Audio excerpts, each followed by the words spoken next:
voilà enfin. Installe-toi mon petit, installe-toi vite que l'on puisse commencer notre petit cours. Alors aujourd'hui, que voudrais-tu que je t'apprenne? Dis-moi. Les animaux d'Asie. C'est ce que tu es en train de voir actuellement dans ton cours de prépa? Alors les animaux d'Asie, c'est un petit peu vaste. Est-ce que tu peux préciser peut-être un pays? La Chine. Très bon choix. C'est dit qu'à l'époque où j'ai fait ma spécialisation vétérinaire, et j'ai réalisé presque 1 an à la faculté de Nanjing. C'est en Chine. Je voulais me spécialiser dans la médecine liée aux animaux sauvages de ce beau pays. Oh, mais je m'excuse, je ne t'ai pas offert une petite boisson chaude. Est-ce que je te sers un petit thé par hasard, comme d'habitude? Alors, je vais prendre une tasse.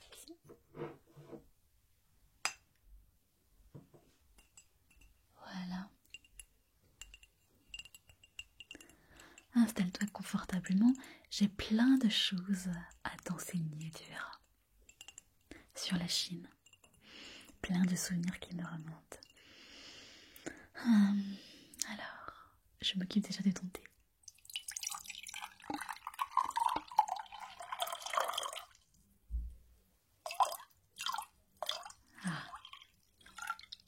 Et voilà. Voilà mon petit. Je te la mets juste devant toi. Et surtout, tu bois tout, hein. Un bon thé chaud comme ça. Ça va te faire du bien. Alors c'est bon, tu as pris ton petit cahier. Tu es prêt à prendre quelques petites notes pour écouter tout ce que grand-mère, la vétérinaire, a à t'apprendre. Très bien. Alors, toi qui veux faire ce beau métier, qui est vétérinaire, à la passion des animaux, est-ce que tu connais un petit peu déjà les animaux emblématiques de la Chine? Mais oui, le grand panda, bien sûr, tu as raison, c'est celui à qui on pense le plus souvent. Mais connais-tu le petit pandarou, le magique, le mignon petit pandarou? Il est si mignon. Il y a également, comme animal, le dhole. Oui, le dhole, c'est un animal. Cela s'écrit T-H-O-L-E.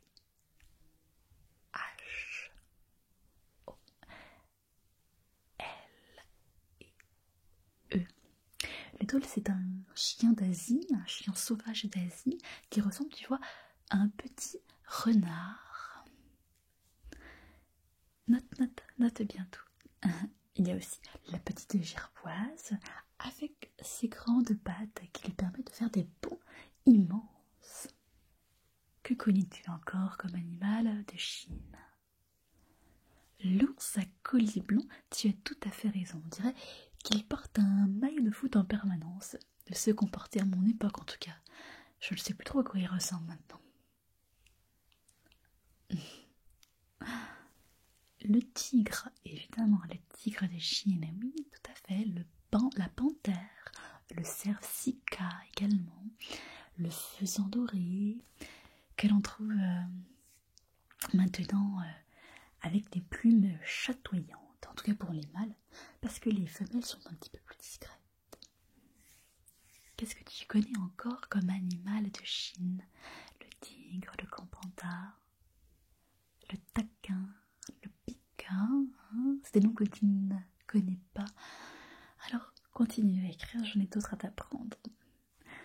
Nous avons aussi les alligators, tout petits.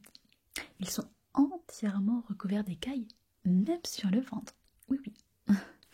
En Chine, on trouve aussi des yaks.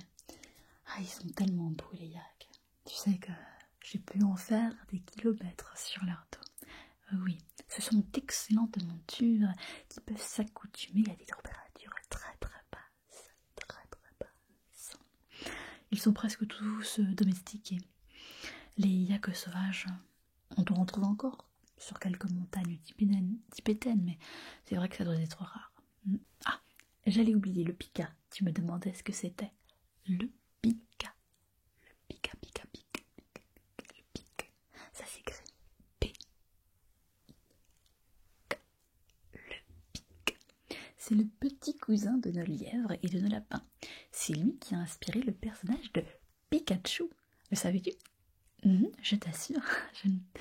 Non, bien sûr que non. Je ne te fais pas une blague. Pika, Pikachu.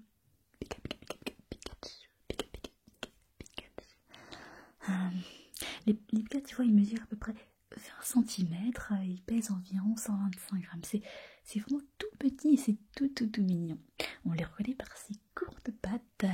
Et puis il se construit un petit terrier en hiver. Il a des toutes petites oreilles aussi, il est tellement chou. Tu vois, l'hiver, il fait des réserves qu'il entasse dans son terrier.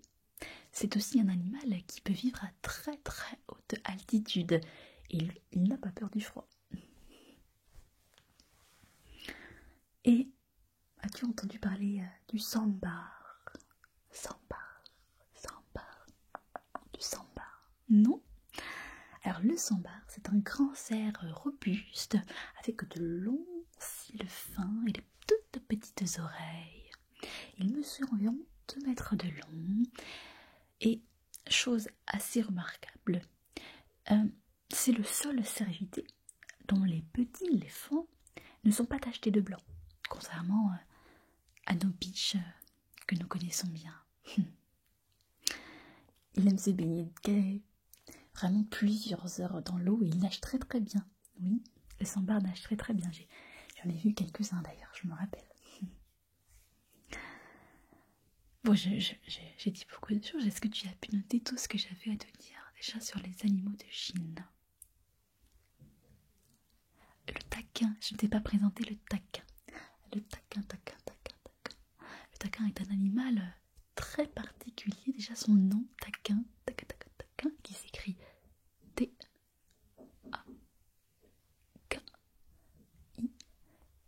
le taquin. Beaucoup de noms particuliers en Chine, le taquin, le pika, le sambar, le cerf-sika. Tu as raison. J'espère que tu as bien tout noté. Tu sais que en Chine, les gens sont vraiment très hospitaliers. Hein. Je ne sais plus si je t'ai raconté ma petite aventure là-bas. Non? J'ai eu la chance de vivre quelques semaines dans une famille de la minorité Han qui travaillait dans les rizières à étages. Oh, c'était il y a bien longtemps. Hein. Maintenant, quand j'étais jeune, quand j'étais à peine plus âgée que toi. C'était vraiment formidable. C'était une famille. Ils étaient tous très gentils. J'avais sympathisé avec leur fille, Jiao, qui avait presque le même âge que moi et qui parlait un petit peu anglais. Et c'est vrai que même si cette famille ne me demandait rien du tout en échange de leur hospitalité, du fait de m'accueillir chez eux comme ça quelque temps, j'avais voulu quand même en échange faire un petit peu de travail pour pas représenter une charge trop importante pour eux. Alors j'avais proposé de travailler dans les rizières. C'était fatigant, mais c'était magique. Les rizières sont vraiment magnifiques. Je ne sais pas si tu as déjà eu l'occasion d'en voir de tes propres yeux. Les rizières sont comme sculptées par la main d'un menuisier de talent sur différents niveaux de la montagne. Au lever du soleil, c'est d'une beauté à couper le souffle, Les premières lueurs peinent à se dissiper, à dissiper la pénombre, à dissiper la brune persistante qui plonge le paysage dans une atmosphère mystérieuse, presque fantasmagorique. Comme irréelle. On a l'impression, vois-tu, d'être dans un film, un très joli film, un peu intimiste, où toute voix est chuchotée, toute voix est chuchotée. Toute la nature est calme, hormis quelques petits cris perçants d'animaux qui trouent le silence pour saluer la levée du jour. C'est tellement beau à voir.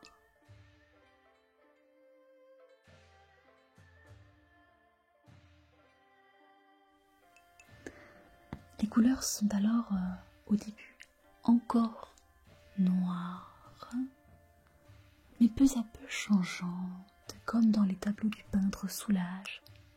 Tu sais, le peintre qui peint dans toutes les nuances de gris. Et le spectacle est vraiment magnifique, magnifique. On s'y croirait dans un dessin en fusain, tellement c'est beau. Puis avec les premiers rayons du soleil, la couleur orangée se déploie de manière harmonieuse sur la rizière comme dans un tableau. Et faisant autant de petits miroirs en or qui reflètent merveilleusement la beauté du ciel. C'est vraiment divin. J'aurais aimé que tu puisses voir ça un jour dans ta vie.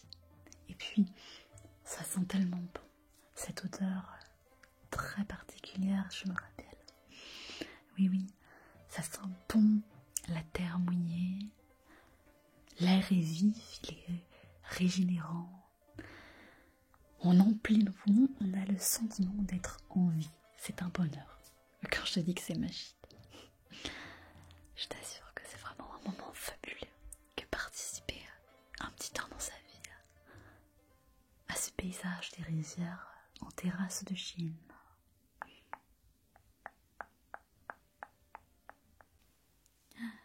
Je sais, je pars complètement dans mes souvenirs. Ça n'a plus rien à voir avec des cours vétérinaires. Je m'en excuse. Ce n'est absolument pas là où je voulais en venir.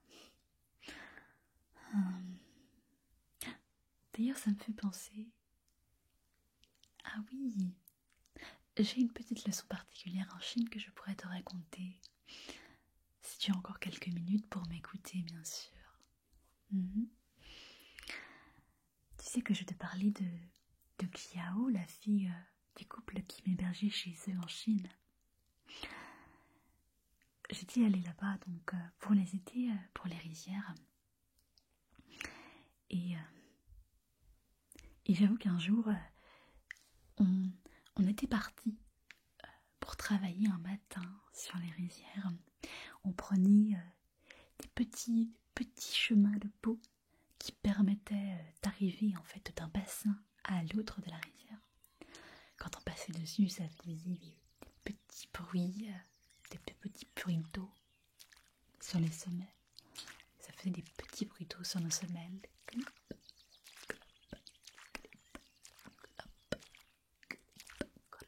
Et on avançait comme ça, d'un bassin à l'autre.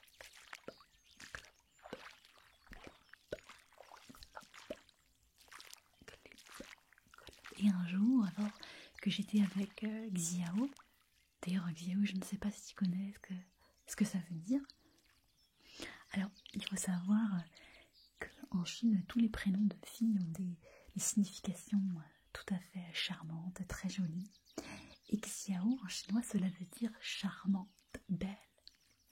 On a d'autres prénoms, par exemple, on a Shan, belle jeune fille, Tai, noire et beaux sourcils.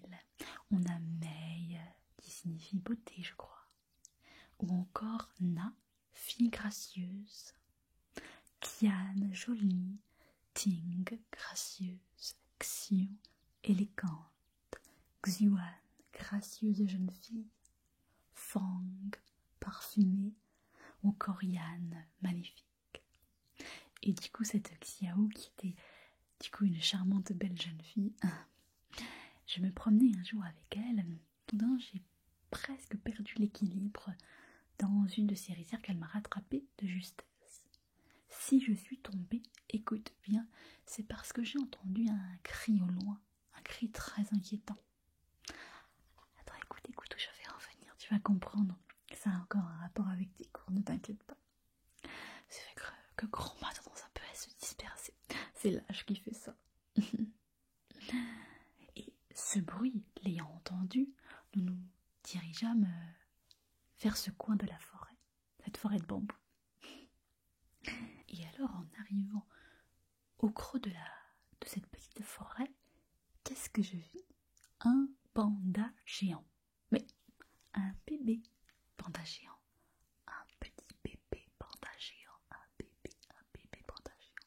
C'est lui qui faisait ces petits cris. Il était complètement en stress.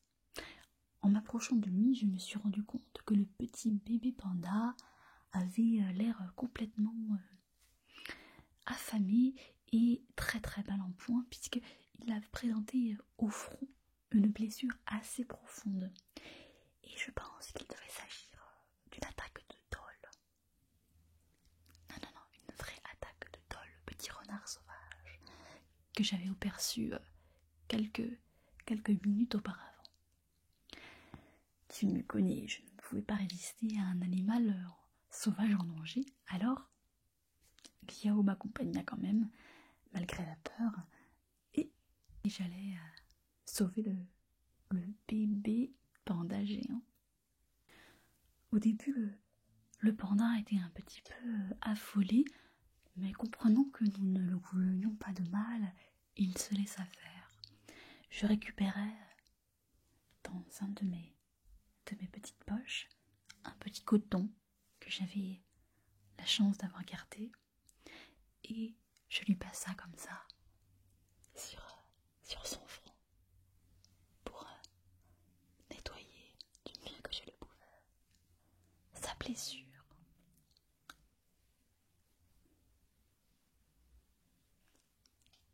Comme ceci.